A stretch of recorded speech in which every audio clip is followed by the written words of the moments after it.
Hello students, welcome to my channel Ravindra's classes. Ravindra's classes में आप सभी का बहुत बहुत स्वागत है। देखो बेटा, हमने एक सीरीज पीछे डिस्कस की है वेक्टर्स के ऊपर। अभी हम आगे जो है ना 12th फिजिक्स को पहले ले रहे हैं और इसमें हम जो है ना सेकंड टर्म सिलेबस से स्टार्ट करेंगे। सेकंड टर्म का जो सिलेबस है वो ऑप्टिक्स से स्टार्ट होता है, तो हम यहाँ पर सबसे पहले ऑप्टिक्स से स्टार्ट करेंगे। देखो बेटे, ऑप्टिक्स को जो है ना दो ब्रांचेज में स्टडी किया जाता है, एक रे और दूसरी वेव। ठीक है। पहले ये माना जाता था कि जो है ना लाइट क्या है, इट कंसिस्ट ऑफ रेज। अब लाइट रेज का मतलब क्या होता था कि जो लाइट एनर्जी जो स्ट्रेट लाइन पाथ फॉलो करती है उसी को हम रे मानते हैं। तो वो आपकी क्या हो गया, straight line path followed by the light energy, वो आपकी लाइट रे हो गई। ठीक है। तो रे ऑप्टिक्स में जो है क्या यूज करते हैं हम, ज्योमेट्री ऑफ स्ट्रेट लाइंस को यूज करते हैं। तो रे ऑप्टिक्स में क्या यूज करते हैं हम, ज्योमेट्री ऑफ स्ट्रेट लाइंस को यूज करते हैं। इसलिए इसका दूसरा नाम क्या हो गया, ज्योमेट्रिकल ऑप्टिक्स। तो इसको क्या बोल देते हैं, ज्योमेट्रिकल ऑप्टिक्स। ठीक है बेटा। अब ये जो ज्योमेट्रिकल ऑप्टिक्स है या जो रे ऑप्टिक्स है ये हमारे मैक्रोस्कोपिक फिनोमेना, मैक्रोस्कोपिक जो फिनोमेना है उनको एक्सप्लेन करने के काम आती है मैक्रोस्कोपिक। अब मैक्रोस्कोपिक फिनोमेना कौन से होंगे, जैसे आपका रेक्टिलिनियर प्रोपेगेशन हो गया, क्या हो गया, रेक्टिलिनियर प्रोपेगेशन हो गया, रिफ्लेक्शन हो गया, रिफ्लेक्शन ऑफ लाइट हो गया, उसके बाद आपका रिफ्रैक्शन हो गया, एटसेट्रा। इन फिनोमेनास को एक्सप्लेन करने के लिए हम क्या करते हैं, ज्योमेट्री ऑफ स्ट्रेट लाइंस को यूज करते हैं। यानी आपकी रे ऑप्टिक्स के अंदर ये फिनोमेना स्टडी किए जाते हैं। अब कुछ और फिनोमेनाज हैं जो किसके अंडर आते हैं, माइक्रोस्कोपिक स्टडी जिनको होती है माइक्रो, उसके अंदर क्या आते हैं आपके, जैसे इंटरफ्रेंस हो गया,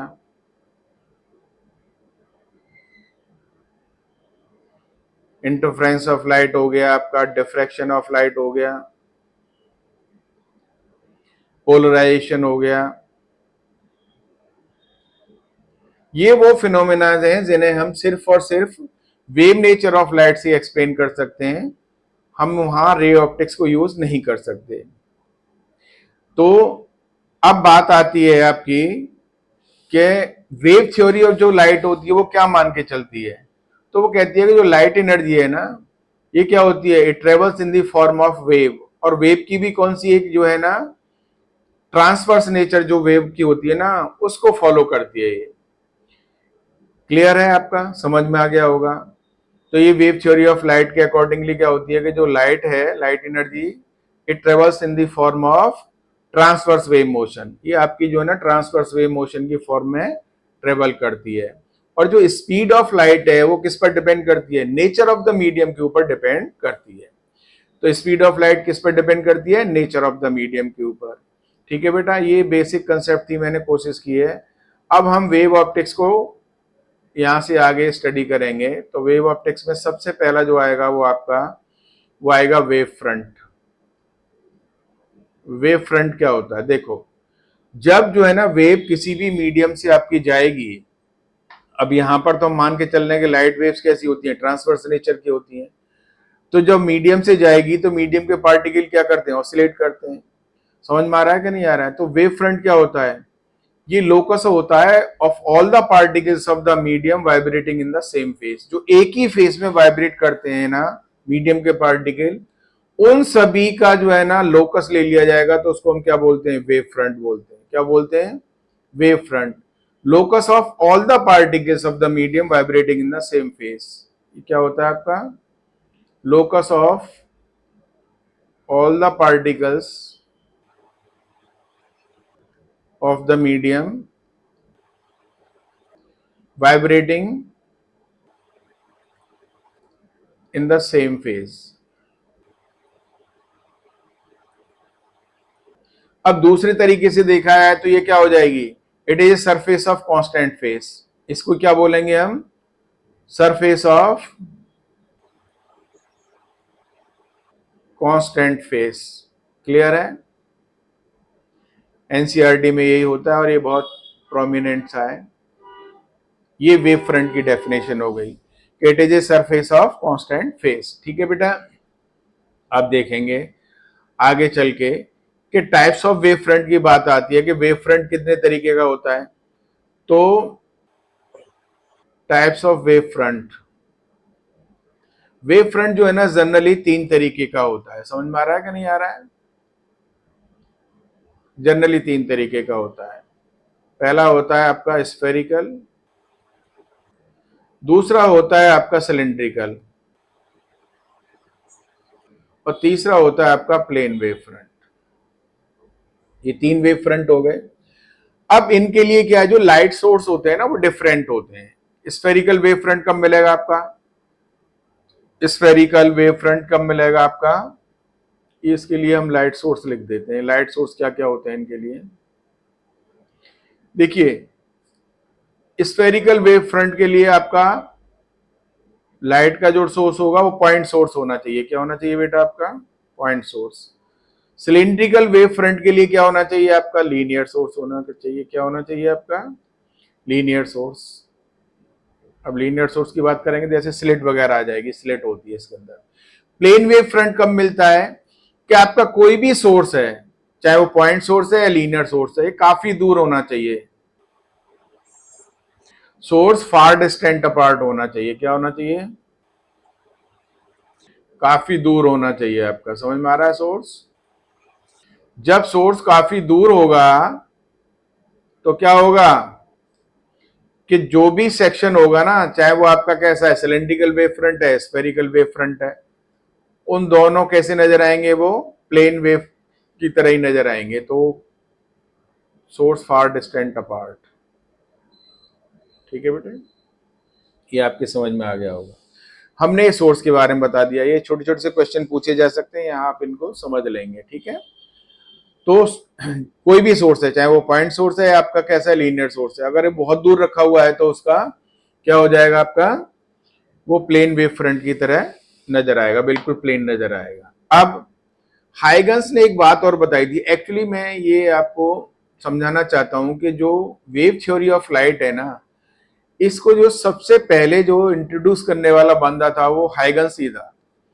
अब हाइगन्स ने इसको रख दिया, लेकिन इसको थोड़ा मॉडिफाइड किया फ्रेस्नेल ने।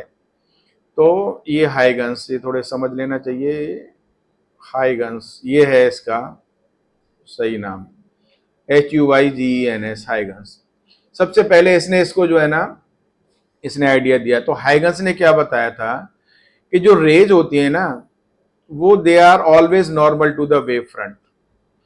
क्योंकि जो एनर्जी जो क्या करती है आपकी, आगे चलती है, एनर्जी का जो ट्रांसफॉर्मेशन होता है, एनर्जी जो ट्रांसफर करती है, इट ऑलवेज कहां पर करती है, transfer in the form of rays, और rays are always normal to the wave front. तो हाइगन्स ने बताया था, स्टडी इसने किसने किया था, हाइगन्स ने सबसे पहले। तो हाइगन्स ने क्या बताया था, हाइगन्स ने बताया था कि आपका rays are always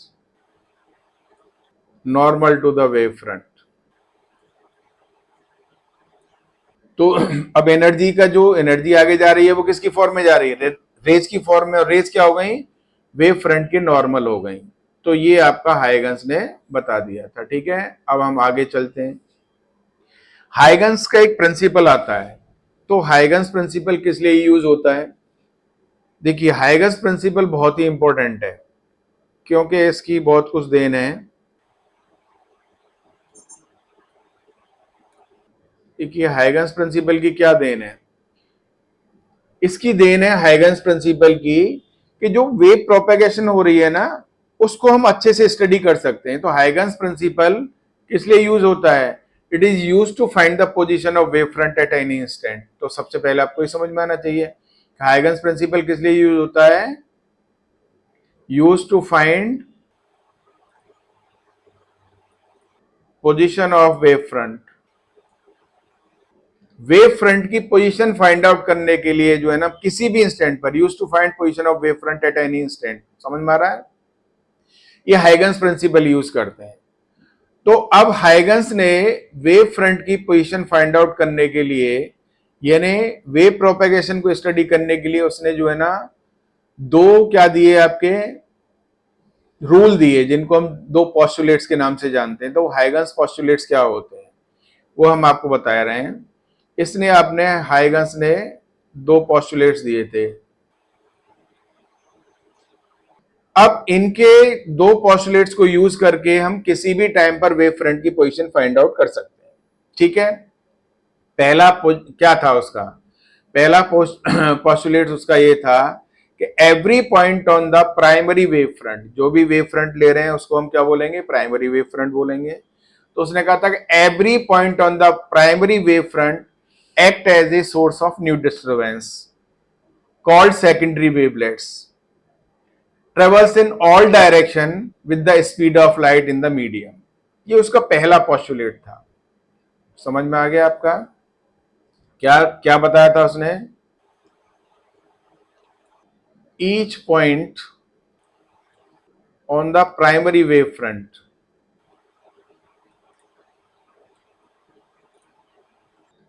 acts as a new source of disturbance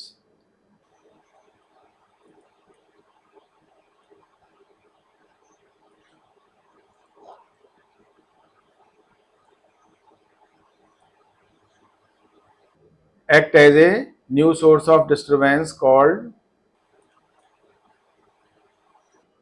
secondary wavelet। क्या कहलाते हैं आपके? सेकेंडरी वेवलेट्स कहलाते हैं वो। ठीक है, आज ये थोड़ा ज्यादा ही परेशान कर रहा है। सेकेंडरी वेवलेट्स ठीक है, क्या करते हैं? ट्रेवल इन ऑल डायरेक्शंस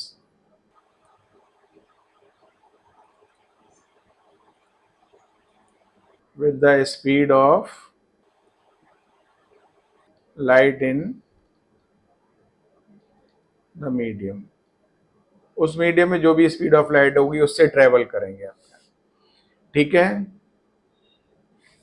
अब दूसरा क्या था पोस्टुलेट उसका? दूसरा पोस्टुलेट था a surface joining tangentially these secondary wave fronts gives you the position of wave front at any instant called secondary wave front। A surface joining these secondary wavelets tangentially in the forward direction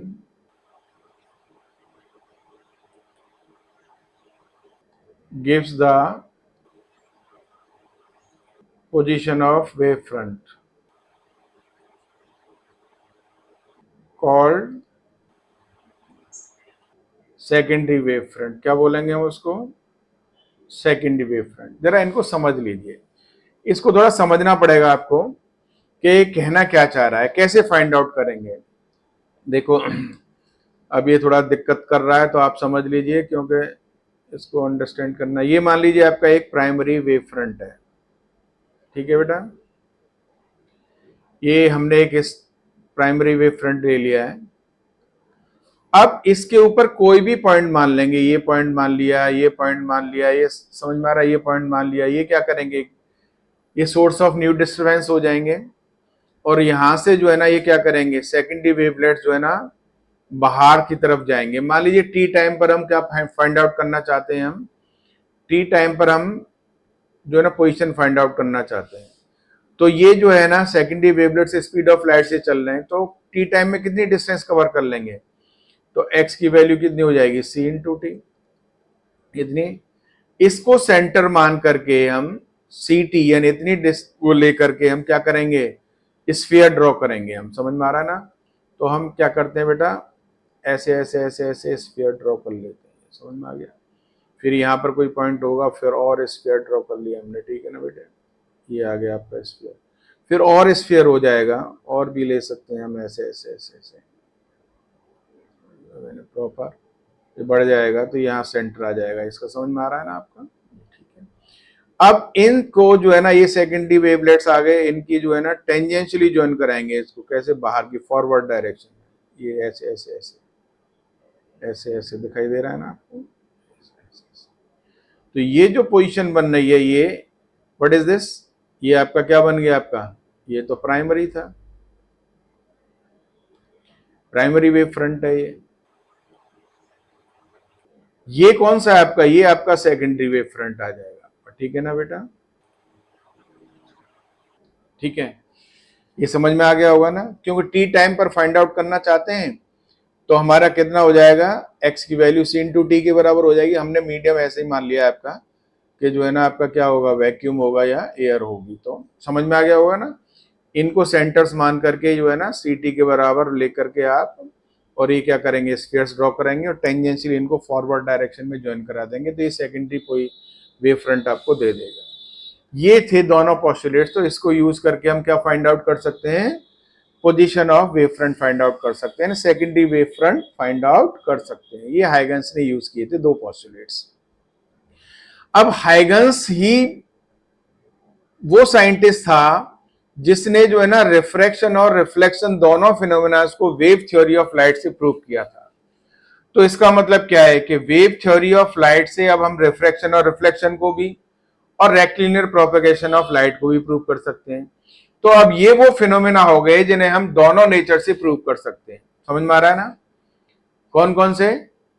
आपका reflection और refraction, ये तो Huygens ने prove किया ही था। इनको हम कर सकते हैं वेव थ्योरी से, और पहले हम इनको किससे कर रहे थे? आपका रे ऑप्टिक्स के आधार पर कर रहे थे इनको, तब स्टडी कर रहे थे हम, माइक्रोस्कोपिक स्टडी, वो मैक्रोस्कोपिक स्टडी हो रही थी इनकी। तो मतलब ये दो फिनोमेना ऐसे हो गए, हमें इनकी दोनों बोथ नेचर्स ऑफ लाइट से हम इनको एक्सप्लेन कर सकते हैं इजीली, कोई दिक्कत नहीं है। तो हाइगन्स ने ही जो है ना सबसे पहले ये बताया था कि हम रिफ्लेक्शन और रिफ्रैक्शन को वेव थ्योरी ऑफ लाइट से भी प्रूव कर सकते हैं। तो अब हम दिखाएंगे आपको कि रिफ्लेक्शन को हम वेव थ्योरी ऑफ लाइट से कैसे प्रूव कर सकते हैं। देखिए, reflection on the basis of wave theory of light. Reflection को वेव थ्योरी ऑफ लाइट से कैसे प्रूव करेंगे? ठीक है ना? समझ में आ रहा है बात? अब देखिए बेटा, हम मान लीजिए यहां पर क्या है, रिफ्लेक्शन के लिए रिफ्लेक्शन का लॉ क्या होता है? पहला लॉ होता है angle of incidence equal to angle of reflection. दूसरा होता है incident ray, reflected ray and normal to the plane all lie in the same. समझ में आ रहा है कि नहीं आ रहा है? Normal to the surface all lie in the same plane.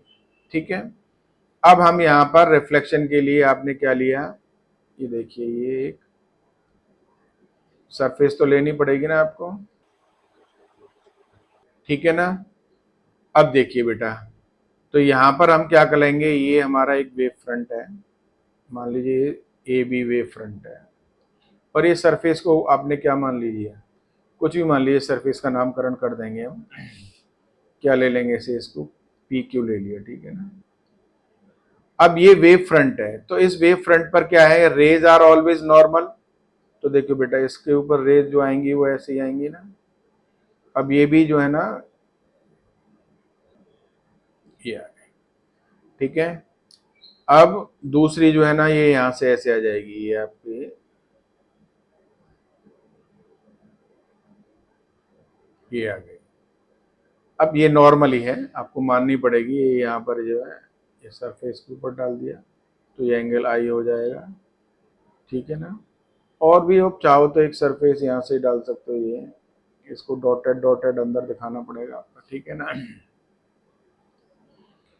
अब देखो बेटा, यहाँ से जो है ना, अब मैं पहले क्या करूँगा कि ये जो है ना, इस रे को नामकरण कर दीजिए कुछ भी। ये 1 है, ये 2 है, ये 1 नंबर, ये 2 नंबर, ये 3 नंबर। सबसे पहले 3 वाली जो है ना, यहाँ से यहाँ पहुँच जाएगी तो रिफ्लेक्ट होगी। जब ये रिफ्लेक्ट होगी इतनी देर, अब पहले तो यही गिरेगी ना सरफेस के ऊपर, कौन सी? नंबर 1 वाली। तो नंबर वाली 1 वाली जो है ना सरफेस के ऊपर गिरेगी, और इसको पहुंचने में सबसे ज्यादा टाइम लगेगा, तो क्या करेंगे कि यहां से जो है ना हम इतनी देर में यहां से रिफ्लेक्ट होकर के कहाँ चली जाएगी, ऊपर।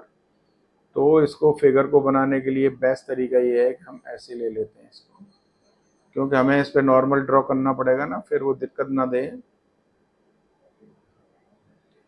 ये नॉर्मल अब मैं ऐसे ही बनाऊंगा।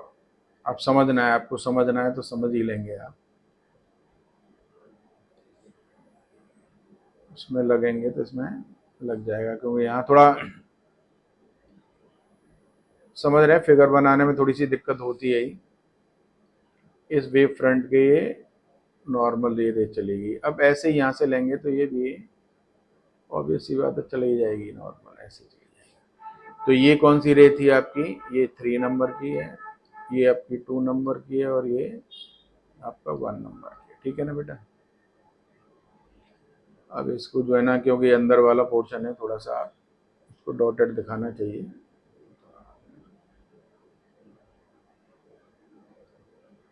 ये अब ये अच्छे से समझ में आ गया होगा आपके में। देखिए बेटा, अब समझना क्या है आपको कि ये एंगल, ये वाली जो है ना, ये है आपकी रेस, ये कितने एंगल पर गिरी, आई एंगल पर गिरी यहाँ पर। तो देखिए इसके ऊपर क्या है, ये नॉर्मल है आपका, ये रे तो इसके ऊपर नॉर्मल है, और इस सरफेस के ऊपर ये नॉर्मल है। समझ में आ गया कि नहीं आ गया। तो जो एंगल होगा, एंगल बिटवीन टू नॉर्मल से same as angle between their normals, इन और इनके बीच का एंगल है, तो इस और इसके बीच का एंगल भी आई हो जाएगा। ये भी आई हो गया कि नहीं हो गया। देखो ये क्या है, इसके ऊपर नॉर्मल हो गया, ये क्या है, ये इसके ऊपर नॉर्मल है, तो आएंगे एंगल हो गया कि नहीं हो गया। ऐसे ही आप क्या करेंगे, आर एंगल की बात करेंगे। देखिए भाई, ये नॉर्मल के साथ ये एंगल आर था, तो ऑब्वियस सी बात है इसके ऊपर ये क्या नॉर्मल है, इसके ऊपर तो ये नॉर्मल है हमारा, और इसके ऊपर ये नॉर्मल है, क्योंकि ये वेव फ्रंट है ना, तो ये एंगल आर हो जाएगा। अब ये एंगल आर हो गया ना, क्लियर है। देखिए अब हम क्या करेंगे कि ट्राइंगल हम क्या लेंगे बेटा, इसको हमने पॉइंट को मान लिया आपका क्या है, ए डैश, और ये हो गया आपका बी डैश। ठीक है ना, इसे मान लिया। तो अब triangle A A dash B और A A dash B dash, इसको बी डैश मान लिया है हमने, तो आपको ये अच्छे से समझ में आना चाहिए कि भाई B dash triangle. Now in triangles, कौन कौन से ट्राइंगल्स देखेंगे। वैसे तो ये आपको पता ही लग रहा है, राइट एंगल ट्राइंगल ही हो रहे हैं, पर क्यों हो रहे हैं। देखिए ये एंगल आपका 90 डिग्री का, ये एंगल भी आपका 90 डिग्री का। इसको शो करने के लिए एक्चुअली क्या है ना, इसको ड्रॉ ऐसे करते हैं आप, ऐसे ऐसे। कैसे बनाएंगे मैं बताता हूँ आपको। यहां से यहां तक पहुंचने में टी टाइम लगा। अब स्पीड ऑफ लाइट क्या है, मान लीजिए आपकी सी है, तो ये डिस्टेंस कितनी हो जाएगी, सी इंटू टी हो जाएगी, नहीं हो जाएगी। तो मैं यहाँ पर लिख देता हूँ कि ए डैश बी की वैल्यू कितनी हो जाएगी, सी टी। तो यहाँ से आपने इसको सेंटर मान करके सी टी के बराबर ये आपने आर कैसे घुमा दी और इसको ज्वाइन करा दिया, तो ये भी आपकी इतनी हो जाएगी, नहीं हो जाएगी। क्योंकि एक ही मीडियम में तो दोनों सेम डिस्टेंस कवर करेंगे कि नहीं करेंगे आपकी, बस इतना समझ में आना चाहिए। तो आपका ये ए डैश बी सी टी के बराबर हो जाएगा, और ये किसके बराबर हो जाएगा, ऑल्सो इक्वल टू व्हाट, क्या हो जाएगा आपका ये ए बी डैश हो जाएगा, नहीं हो जाएगा। अब इन ट्राइंगल्स, कौन कौन से ट्राइंगल्स की बात कर रहे हैं हम, इन ट्राइंगल्स देखेंगे बेटा, A B A dash and A B dash A dash. देखिए ए डैश कॉमन हो गया दोनों ट्राइंगलों में। ऊपर आपको हमने अभी क्या बताया था, देखिए एंगल आपको पता लगी रहे, एंगल बी की वैल्यू किसके बराबर है, एंगल बी डैश के बराबर, ईच 90 डिग्री। तीसरी चीज क्या आ गई,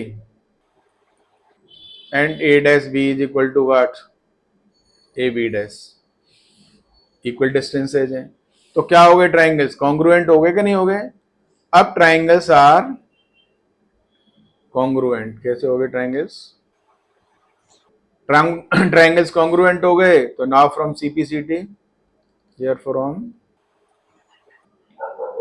क्या हो जाएगा, angle I is equal to angle R हो जाएगा कि नहीं हो जाएगा। बस ये लॉ ऑफ रिफ्लेक्शन प्रूफ हो गया कि नहीं हो गया आपका। अब दूसरी चीज क्या, दूसरा लॉ क्या होता है कि incident ray, reflected ray and normal to the surface all lie in the same plane. अब कैसे करेंगे आप देखिए, आपको अभी हमने पहले बताया था कि हाइगन्स ने क्या बताया था कि rays are always normal to the wave front, ठीक है ना बेटा। अब ये हमारी रेज हैं, तो ये क्या है, वेव फ्रंट के नॉर्मल है, तो ये भी रेज वेव फ्रंट के नॉर्मल है, ये रिफ्लेक्टेड है, ये इंसिडेंट रे है, और ये तो आपका है ही, यहां से क्या हो रहा है, तो ये क्या है कि जो हमारा इंसिडेंट है, रिफ्लेक्टेड है, और ये जिस सरफेस से क्या हो रहा है हमारा रिफ्लेक्शन हो रहा है, they all are normal to the plane of this paper, जो हम जहां पर काम कर रहे हैं।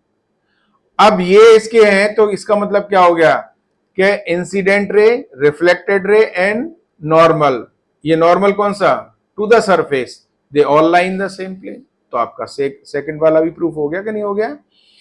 तो this proves the laws of reflection, दोनों लॉज को प्रूफ कर दिया हमने। तो हाइगन्स के अकॉर्डिंगली जो है ना, phenomena of reflection can be explain on the basis of wave theory of light. Second वाला जो है ना हम इसमें एक्सप्लेन करेंगे, और सेकंड वाला क्या आएगा आपका, रिफ्रैक्शन का फिनोमेना है। कौन सा है आपका बेटा, रिफ्रैक्शन, रिफ्रैक्शन ऑफ लाइट। अब रिफ्रैक्शन में देख लीजिए आपको क्या करना है रिफ्रैक्शन में, देखिए रिफ्रैक्टिंग सरफेस है, तो दो मीडियम हो जाएंगे, दो मीडियम हो जाएंगे, ऐसे आपने ये कर लिया। मैं ऐसे लेता हूं ताकि आपको थोड़ी दिक्कत ना हो। ये हमने ले ली रेस, ठीक है ना बेटा, ले ली हमने, ये बन गई आपकी, ये सरफेस थी रिफ्रैक्टिंग, तो यहाँ पर ऐसे ये डल जाएगा। क्या करना है, ये आपने ये डाल दिया, ठीक है ना बेटा। अब ये रे नंबर 1, ये आपकी 2 और ये 3 पहले ही आई ना, अब ये यहाँ से क्या हो जाएगी, रिफ्रैक्ट हो जाएगी, तो ये जो है ना क्या हो जाएगी बेटा, ये एंगल तो आई हो गया आपका। अब ये रिफ्रैक्ट होगी तो इसको मीडियम 1 मान लिया, मीडियम है 1, और ये कैसा मीडियम है आपका, रेयर आर, और ये मीडियम 2 कैसा है, डेंसर।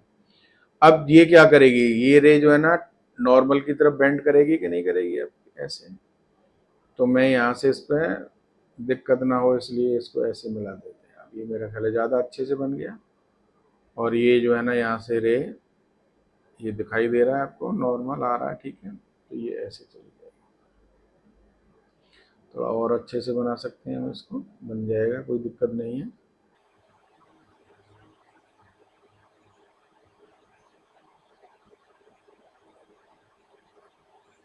इसमें तो थोड़ा सा लगेगा ही ना बेटा आपको, और ये इसके ऊपर ये ऐसे चली जाएगी, एक ये यहाँ से आ गई, ठीक है ना, वेरी गुड। और यहाँ से भी चाहेंगे तो आप ऐसे निकाल ही लेंगे इसको, ये ठीक है, ये आपकी थर्ड हो जाएगी।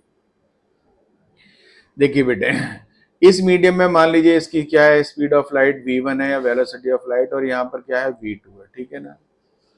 तो t टाइम में ये यहाँ से यहाँ तक पहुंचती है, अब ऐसे सेम करेंगे, यहाँ से ऐसे ऐसे लेकर के इसको सेंटर मान करके v2t के बराबर आप क्या लेंगे, यहाँ से आर्क ड्रॉ करेंगे और खींच देंगे, तो ये कितनी डिस्टेंस हो जाएगी, ये आपका वेव फ्रंट था ए बी, तो इसको हमने कितना मान लिया a डैश, और इसको मान लिया b डैश, ठीक है ना बेटे। ये कितना एंगल आ रहा है आपका r, तो ये एंगल भी r हो जाएगा ना, और ये एंगल आई था तो ये एंगल आई हो जाएगा आपका। ये तो मैं डिस्कस कर ही चुका हूँ, तो कोई दिक्कत नहीं है आपकी। अब देखिए यहाँ से क्या निकालेंगे कि मान लीजिए v1, तो t टाइम में ये यहाँ से यहाँ तक पहुँचती है, तो इसने कितनी डिस्टेंस कवर कर लेनी है, v2t के बराबर, और ये यहाँ से यहाँ तक पहुँचने में कितनी कर लेगा, v1t, ठीक है नहीं, तब इसके बाद रिफ्लेक्ट होगा। अब यहाँ पर हमारे ये दो ट्राइंगल आ गए, ए डैश बी, और फिर ये A B dash A dash, तो सेम चीज। अब यहाँ पर ये आपका परपेंडिकुलर है, तो ये आपका एंगल के सामने वाला क्या हो जाएगा, ये 90 डिग्री है, तो ये परपेंडिकुलर, ये बेस और ये हाइपोटेन्यूज, तो यहाँ पर हम क्या करेंगे, इसको अगले स्टेप में देखते हैं। Now from triangle A dash B, पीछे जाइए, तो पीछे जाने पर क्या मिलेगा आपको, ए डैश बी ट्राइंगल है, साइन आई की वैल्यू निकालेंगे तो साइन आई कितना हो जाएगा, परपेंडिकुलर अपॉन हाइपोटेन्यूज, तो कितना हो जाएगा बेटा, sine I is equal to हो जाएगा आपका A dash B upon A dash, ठीक है ना बेटा। और ये कितना हो जाएगा आपका, ये हो जाएगा B1T अपॉन ए डैश को ऐसे ही रहने देते हैं। Now from triangle,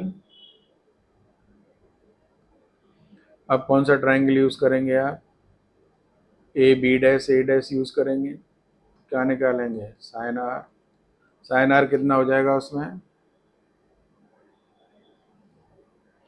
sign R कितना हो जाएगा बेटा, साइन आर हो जाएगा, अच्छा ये एंगल है, ये परपेंडिकुलर यानी A B dash upon A dash हो जाएगा, कितना हो जाएगा, A B dash upon A dash, ये हो जाएगा V2T अपॉन ए डैश, हो गया कि नहीं हो गया।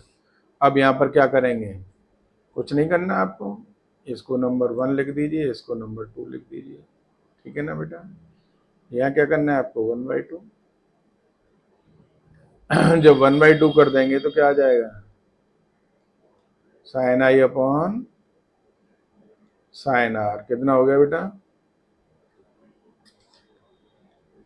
Sign I upon sine R कितना हो गया, ये हो जाएगा V1 upon T A dash into A dash upon V2T, इससे कैंसिल हो गया, तो कितना हो जाएगा, और sine I upon sine R is equal to V1 upon V2, और ये क्या होता है, refractive index which is Snell's law, क्योंकि कांस्टेंट है कि नहीं है, क्या है आपका, विच इज स्नेल्स लॉ।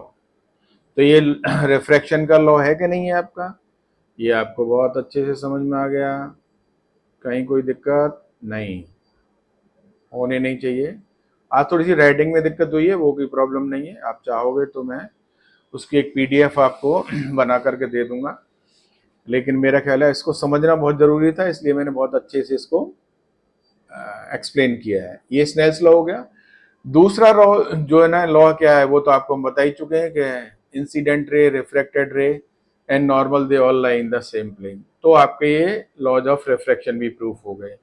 तो हाइगन्स प्रिंसिपल से हमने रिफ्लेक्शन और रिफ्रैक्शन के फिनोमेना को जो है ना प्रूफ करके दिखा दिया है आपको अच्छे से। मैं उम्मीद करता हूँ ये आपके बहुत अच्छे से समझ में आ गया होगा। और आज के जो है ना बेटा क्लास जो है ना हम यहीं पर एंड करते हैं, आगे जो है ना हम अगली क्लास में आपको बताएंगे। मैं समझता हूँ इतना जो है ना कंटेंट आपके लिए बहुत है, सफिशिएंट है, आप इसको अच्छे से स्टडी करिए अब, क्योंकि बहुत ही जो है ना क्या होने वाला है, इंटरेस्टिंग होने वाला है और एक डिफरेंट वे में हम पढ़ाने की कोशिश कर रहे हैं। तो मैं उम्मीद करता हूँ कि आपको ये पसंद आएगा। आप इस जो है ना वीडियो को अच्छे से क्या करें बेटा, अच्छे से पढ़िए।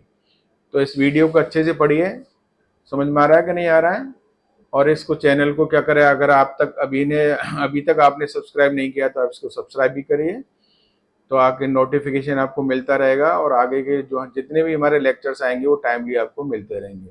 Thank you very much for watching this video.